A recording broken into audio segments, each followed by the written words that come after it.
無上甚深微妙法，百千萬劫難遭遇。我今見聞得受持，願解如來真實義。演揚妙法由安省佛教法相學會潘雪芬副會長及黃少強居士聯合主持，現在開始。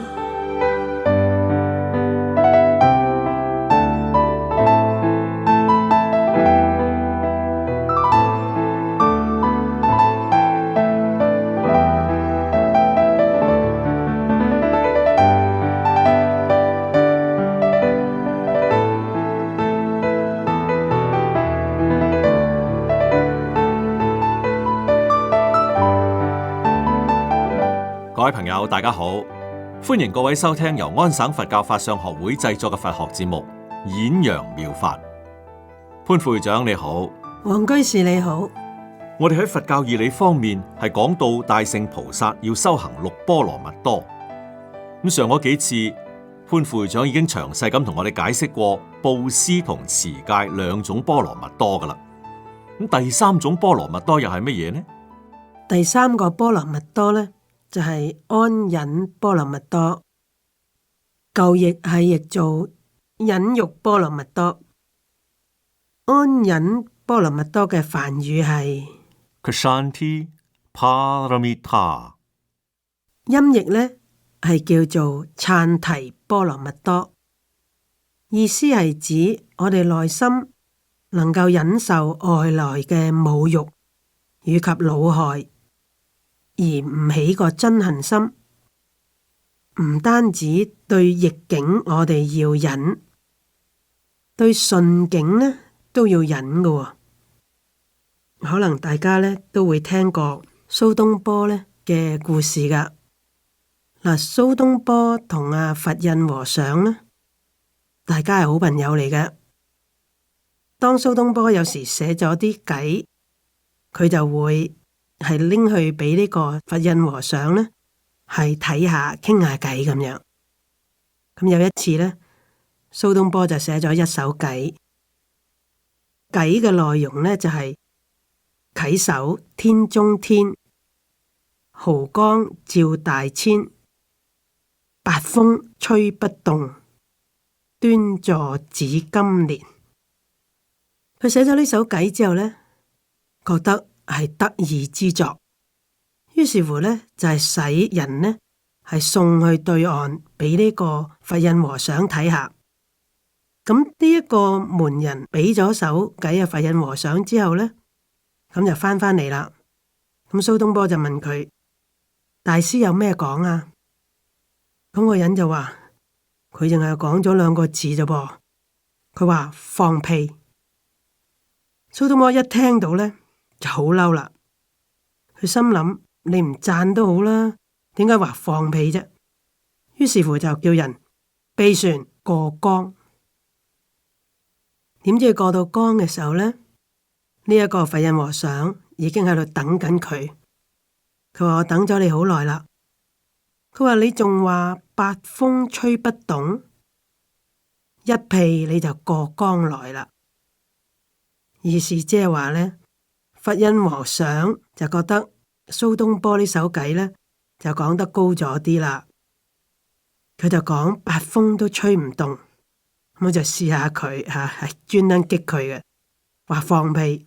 於是乎呢，佢諗到呢個蘇東坡就會好嬲咁走過嚟，咁佢就話一屁呢就過江來。咁究竟啊，蘇東坡所講嘅八風係邊八風呢？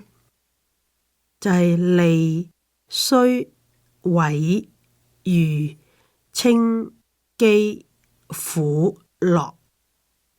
嗱，呢八樣嘢係有好有唔好。首先第一個係利，利係利益嘅意思，即係話對我哋有利益嘅嘢。第二個係衰，衰係衰減嘅意思。即係話，凡有減損於我嘅，都叫做衰。第三個係毀，係毀謗嘅意思啊。下邊嗰個就係譽，譽呢即係讚譽。嗱，讚譽係當我哋面對面嘅時候呢，係用善言，用好嘅言語嚟到稱讚我哋，就係叫做讚譽啦。另外嗰個呢就係稱，嗱呢個稱呢係稱道，都係讚㗎噃。咁但係呢種嘅讚呢，就係喺大眾中，由於係推崇呢一個人，所以喺大眾中呢係稱道佢嘅善，意思即係話讚揚佢。就算大家唔係面對面，喺人前人後呢，係對佢嘅稱讚，就叫做稱。下邊就譏啦嚇，譏諷嚇，呢啲包括無中生有嘅中傷啦。因為唔中意呢個人，所以呢，有時根本係冇呢件事嘅，係無中生有咁去中傷佢。下邊嗰個第七種呢，就係苦啦，呢啲苦當然係對我哋身心嘅迫害啦，或者遇咗惡緣，或者遇咗惡境，對我哋嘅身心迫害，有苦嘅感覺。最後嗰個就樂啦，樂係開心歡悅嘅意思。我哋睇到呢八風裏邊係有好嘅以及唔好嘅，包括晒世間嘅所有嘅愛同埋憎。呢啲所愛所憎呢，都係能夠煽動人心，所以將佢比喻為風。如果我哋個心能夠安住正法，不為愛憎所惑亂呢，咁樣就係八風吹不動啦，唔係容易做到噶。嗱，我哋要安忍嘅對象呢，係包括對治逆境嘅真慧，同埋順境嘅驕慢。意思即係話呢，對逆境固然要忍啦，因為逆境嘅時候，我哋係好唔開心嚇，我哋會起個真心。但順境嘅時候呢，我哋如果唔能夠對順境安忍呢，我哋係會有個驕慢心而生起嘅。安忍呢，亦都可以分為三類嘅。嗱，三類安忍包括一種係叫做內怨害忍，第二種呢係安受苦忍，第三種就係諦察法忍啦。嗱，咁我哋睇一睇乜嘢係內怨害忍呢？我哋修行安忍嘅菩薩呢，就算受到其他有情嘅種種侮辱同埋迫害，都能夠安然咁忍耐，不起憤滿怨懟嘅心，反而呢能夠作呢個悲憫之想。嗱，呢個好重要嘅。嗱，呢種嘅忍呢，我哋點解話要叫做安忍呢？因為我哋必須係安然忍受呢種忍，唔係臥薪嘗膽式嘅忍。嗱，因為如果係臥薪嘗膽式嘅忍呢，我哋就係話呢個講緊係越王嘅故事吓，最後呢係要報復嘅。咁而佛教所講嘅內怨害忍呢，係完全冇呢個報復嘅心態。我哋呢種忍唔帶任何嘅憤滿嘅怨懟，係安然嘅忍受，而且呢要常懷呢個悲憫心嘅。因為呢忍如果唔係安忍呢，就好麻煩嘅。因為死忍呢係分分鐘會出事嘅。忍無可忍呢，好多時就有啲唔好嘅事情發生。唔能夠安忍，小則呢，我哋如果係夾硬死忍呢，係會大頸泡嘅；大則呢，可能會生 cancer 嘅。因為而家好似有好多嘅報告呢，係認為呢，有好多時就因為我哋個心，由於成日有怨懟有憤恨，會谷出個病嚟嘅。或者有時係忍無可忍嘅情況之下呢，會動殺機嘅。我哋好多時喺報章或者喺新聞裏邊，我哋見到有啲人呢係大屠殺、開槍，或者走去啲學校啊，或者走去佢以前被解僱嘅地方，殺晒啲人。咁通常睇翻轉頭呢，會發現就話呢一個行兇者啊，平時唔係一個大惡人嚟嘅，或者相反，好多時都係一個被迫害者。嗰啲人都話呢個人好和善，或者從來都唔見佢發脾氣嘅，唔知點解今次會動起殺機咁樣。可能呢個情況呢，就係死忍啦，到咗忍無可忍嘅時候呢，係會爆發做啲傷害自己、傷害人嘅事。嗱，咁所以呢個來怨害忍呢係好重要，我哋要安然去忍受外來嘅迫害，而不起呢個憤懣怨懟之心。呢個就叫做來怨害忍啦。第二種呢，就叫安受苦忍。嗱，呢個苦呢，係包括晒世間嘅各種嘅苦，都能夠忍受，唔會因為遭受咗苦難而懈怠放逸，能夠安受苦忍呢，先至能夠一心求取呢個無上菩提。嗱，我哋睇下世間有啲乜嘢嘅苦，我哋需要忍呢？我哋可以將佢分為8種嘅。世間嘅8苦就係依止處苦、世法處苦、威儀處苦、攝法處苦、乞行處苦、勤劬處苦、利他處苦，同埋最後嘅所作處苦。不過唔好意思，潘副會長，我諗今日就唔夠時間俾你逐一解釋呢世間8苦噶啦，不如留翻下次再解釋啊！喺呢個時候，我哋一齊嚟聽下人哋事。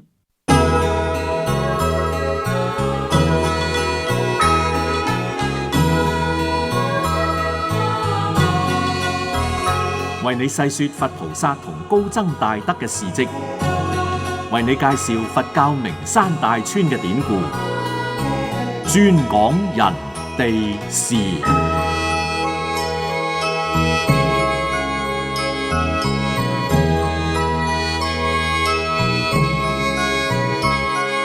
各位朋友，我哋上次講到羅睺羅皈依佛陀，出家成為沙彌之後，雖然都非常熱心做日常嘅僧團工作，但係唔知幾時開始染上講大話嘅壞習慣噃，經常都用妄語嚟戲弄別人，累到嚟精舍求見佛陀嘅人東奔西跑，疲於奔命。佛陀知道呢件事之後，就親自去到羅睺羅居住嘅溫泉林，以用嚟裝水洗腳嘅瓦盆嚟做比喻，懇切平和、嚴厲真誠咁教誡羅睺羅，令到羅睺羅心生慚愧。佢決定以後都唔再妄語，更加要嚴守制戒，以確保3000威儀、8萬細行等等都能夠持守無缺。羅睺羅身為沙彌，每朝早都要負責打掃庭院，同埋做其他清潔嘅工作嘅。做妥呢啲功夫之後，先至去研習佛教嘅道理，或者去聽經。有一日，佢打掃完庭院，就去聽佛陀說法啦。一直到黃昏日落，先至翻嚟自己嘅僧房。點知就喺呢個時候，佢發覺管理僧舍嘅比丘將佢住開嘅地方讓咗俾一個嚟作客嘅沙門暫住。當時有個規定，就係出家嘅比丘唔可以同未受具足戒嘅人一齊共宿嘅，而沙彌亦都要敬重比丘，唔可以同佢哋發生爭拗。正當羅睺羅企喺門口，唔知點算好嘅時候，忽然烏雲密布，眨下眼就行雷閃電，跟住仲落起滂沱大雨添。羅睺羅冇地方可以避雨，唯有匿入茅廁啦。大家都應該想象到茅廁裏邊嘅空氣係幾咁混濁難受噶啦。只不過叫做有瓦遮頭，唔使俾啲雨水照頭淋嘅啫。此時此刻，羅睺羅深深體會到無家可歸嘅寂寞。佢努力咁思維佛陀嘅言教。佛陀講過，無論喺幾咁惡劣困苦嘅環境之中，受到乜嘢挫折，都千祈唔好生起怨恨心，要安然忍受。過咗唔知幾耐啦，佢忽然聽到有把慈祥親切嘅聲音問佢：羅睺羅，你係咪喺裏邊啊？羅睺羅推開茅廁道門，見到佛陀企喺度。佢始終都係個小朋友，一見到佛陀就撲埋去放聲大哭啦。佛陀問明原委之後，就帶咗羅睺羅去自己住處度宿一宵。後來因為呢件事，仲制定戒律，容許沙彌可以有2晚同比丘共處一室。又有一次，羅睺羅跟住佢嘅和尚師父舍利弗喺王舍城乞食嘅時候，遇到一個流民惡漢噃。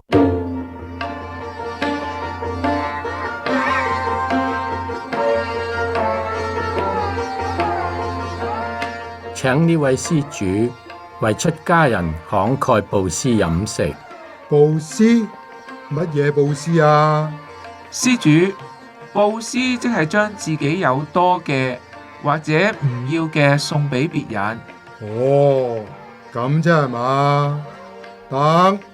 等我布施俾你哋啦。嗱，你做咩放紮泥沙落我哋嘅缽頭度啊？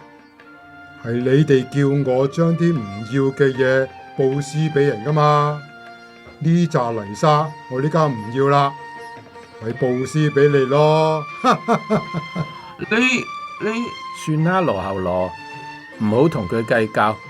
出家人應該修慈悲同忍辱，我哋走吧啦。哼！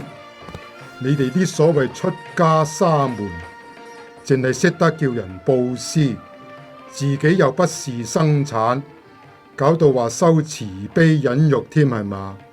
好，我就睇下你哋有幾忍得。和尚小心佢手上嘅木棍啊！哎呀！羅睺羅，你有冇事啊？嗱，係你自己撞埋嚟嘅咋，唔係我有心駁穿你個頭噶。今日教訓咗呢2個沙門，真係痛快啦！羅睺羅，你個頭流血啦，嚟，等我同你抹乾淨個傷口啦。我哋係佛陀嘅弟子，應該有忍辱嘅精神嘅。佛陀經常教導我哋，受人稱譽嘅時候，唔好生起驕慢心；俾人侮辱嘅時候，亦都唔好心生怨恨。點啊？仲痛唔痛啊？唔痛啦，和尚，皮肉上嘅痛苦算得係乜嘢啊？我唔會放喺心度嘅。不過見到頭先嗰個人嘅行為，令我體會到呢個世間真係惡俗處處，難怪叫做五濁惡世。偶一不慎就會跌落罪惡嘅深淵，所以我覺得更加要嚴守戒律，勤行精進至得啦。啊，羅睺羅，你真係改變咗好多。舍利弗同羅睺羅返回精舍，將呢件事稟告佛陀。佛陀亦都當眾嘉許羅睺羅，話佢能夠克服瞋心，安守忍辱。咁從此羅睺羅就更加嚴守戒律，勤行精進，終於得到密行第一嘅稱譽啦。咁至於羅睺羅日後仲有咩遭遇呢？我哋又要留翻下次再講啦。信佛係咪一定要皈依噶？啲人成日話要放下屠刀立地成佛，燒元寶蠟燭、金銀衣紙嗰啲，係咪即係？又話唔應該殺生嘅，咁啲蛇蟲鼠蟻，我見到有人劏雞殺鴨，甚至成隻燒豬抬去還神。唔係拜得神多自有神庇佑嘅咩？老老實實啦，究竟邊個菩薩最靈先？點解呢？咁嘅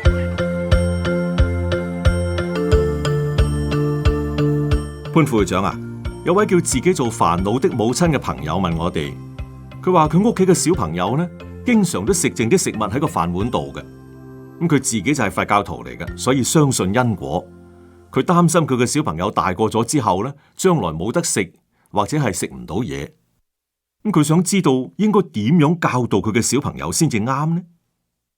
其實呢個問題咧係時時都有嘅問題嚟噶，但係我哋必須要咧係從小咧就教導我哋啲細路仔，係要教佢養成一個愛惜食物嘅習慣。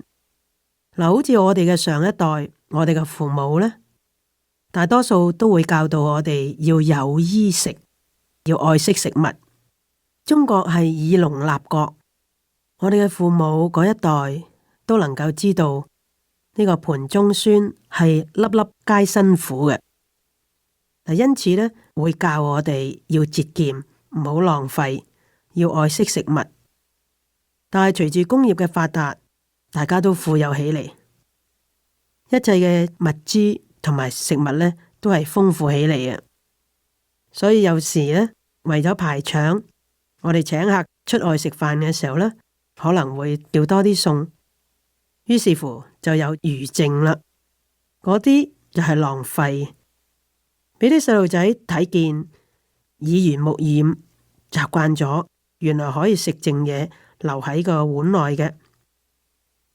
所以我哋要教導佢哋珍惜食物，必須咧係要有個身教嘅。我哋而家係生活喺一個比較富裕嘅國家，基本上咧係衣食無憂嘅。但係喺地球上仲有好多嘅人呢係唔能夠溫飽嘅，所以我哋唔只要愛惜食物，仲要節約能源，為我哋嘅將來，為我哋嘅子孫嘅將來，大家都要落一啲力。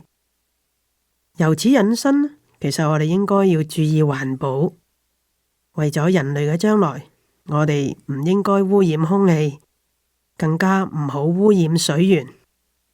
因為呢啲都係因果關係嘅。如果以浪費食物、浪費資源、污染水源為因呢，將來嘅結果必定係貧乏欠缺嘅。所以我哋應該要由而家開始教導我哋嘅細路仔，令佢哋知道幸福唔係必然嘅。我哋要珍惜自己所擁有嘅，唔好浪費。要俾佢哋知道，世界上仲有好多小朋友係生活喺飢餓之中。有時太細嘅細路仔呢，你同佢講太多嘅道理，佢唔明白嘅。但係有時候一幅相片呢，可能有好大嘅作用喎。我記得有位朋友3歲嘅小女兒，就係成日食剩啲食物喺個飯碗度。有一次係某個地方饑荒，而個報紙呢，就有一張細路仔嘅相。呢個細路仔係瘦骨嶙峋，佢就將呢個相片呢係俾呢個小朋友睇。嗱，自此呢，呢個3歲嘅小朋友嘅碗內都係食得乾乾淨淨。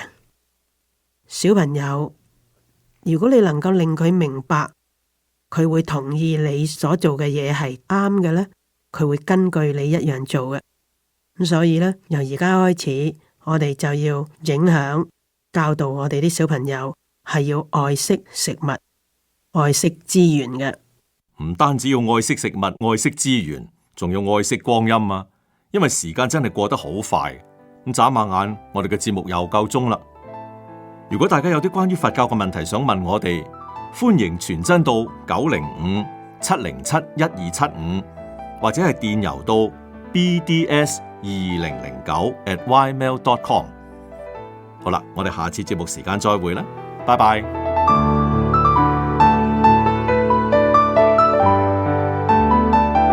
演揚妙法由安省佛教法相學會潘雪芬副會長及黃少強居士聯合主持，現在經已播放完畢，請各位喺下次節目時間繼續收聽啦。